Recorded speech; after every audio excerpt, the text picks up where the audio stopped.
আরে মা এই নাও 20 টাকা, তুমি কিছু খেয়ে নিবে, আমি কাজে যাচ্ছি। ওরে বাবা রে, আমার পায়ে তো কি বড় পেরেক ঢুকে পড়েছে।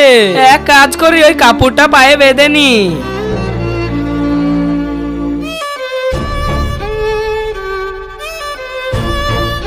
পায়ে থেকে কাপড়টা খুলে দিই, না হলে লামিয়া দেখে জেনে যাবে। আরে মা আমার জন্য 1 গ্লাস পানি লিয়ে আনো তো। আচ্ছা এই নাও বাবা। আরে মা এই নাও ধরো, আমার শরীরটা অনেক খারাপ করছে, আমি একটু শুয়ে রেস্টলি। ঠিক আছে বাবা, তোমার আমি মাথাটা টিপে দিচ্ছি। তুমি যদি এই ছবি দুটোর মধ্যে কোনো একটা ছবি পছন্দ করে থাকো তাহলে ভিডিওটা লাইক করে চ্যানেলটা সাবস্ক্রাইব করে দাও। তোমরা যদি এটা না করো তাহলে আমি বুঝে নেবো যে এই দুটোর মধ্যে একটাও পছন্দ করো না। কমেন্ট বক্সে বলে যাও 1 না 2। আরে মা কোথায় গিয়েছো, এদিকে আসো তো একবার। আরে বাবা এই নাও নতুন চপ্পল। নতুন চপ্পল, এটা আবার কোথা থেকে এলো? এই বাচ্চাটার জন্য ভিডিওটা লাইক করে দিবে।